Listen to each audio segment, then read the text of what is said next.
Jemi në fshatin Gadimet të komunës së Lipjanit, ku dje ndodhi një fatkeqësi e rëndë, ku një 10 vjeçar kishte humbur jetën duke u kthyer nga shkolla dhe kishte rënë në këtë pjesë të lumit. Familjarët thonë se përmes kamerave të sigurisë kanë parë që i riu ka kaluar nga kjo pjesë, të cilën më herët nuk e kishte frekuentuar. Lumi ndodhet në afërsi të shtëpisë së tij. Qytetari që nxori të miturin nga lumi tha se në atë moment ai kishte ende shenja jete. Thash, ti është ai syta për tin?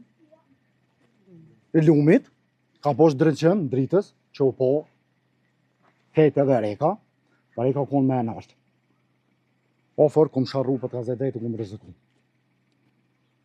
Qysh kom rëzëku për të gazet drejtën, thash me u pjetën të më vesh me fështu fëmijen.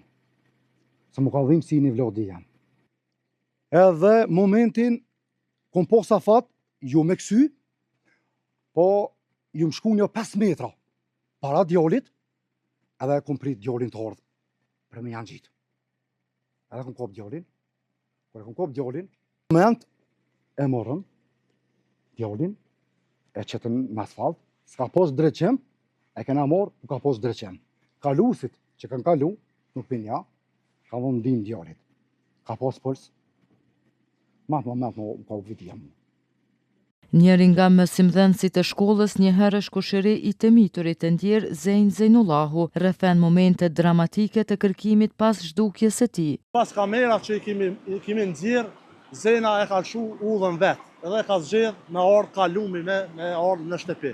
Nuk dyshojnë në askënd, edhe familjar thonë që nuk dyshojnë në askënd që ose ka shtyr se diçka. E ju, sipas se ato kemi qenë na deri në momentin ku ka ndru jetë, nuk ka pas ku me disa lëndime.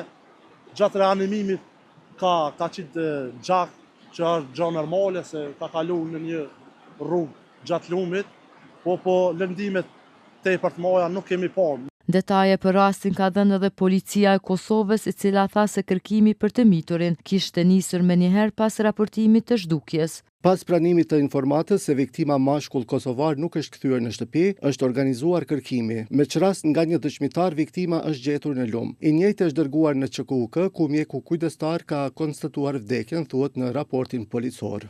Prokuroria themelore në Prishtinë thotë se është ende në pritje të rezultatit të autopsisë së vdekjes së të miturit. Prokurori i shtetit në departamentin për të mitur me njëherë pas marrjes së informatës ka dalë në vendin e ngjarjes së bashku me hetuesit policor. Po ashtu, prokurori i shtetit ka autorizuar që trupi i pajet të dërgohet për autopsi dhe aktualisht ende jemi në pritje të rezultateve të saj. Ceremonia e varrimit të Vuglushit që vdiq tragjikisht në lumin e Gadimes do të bëhet nesër.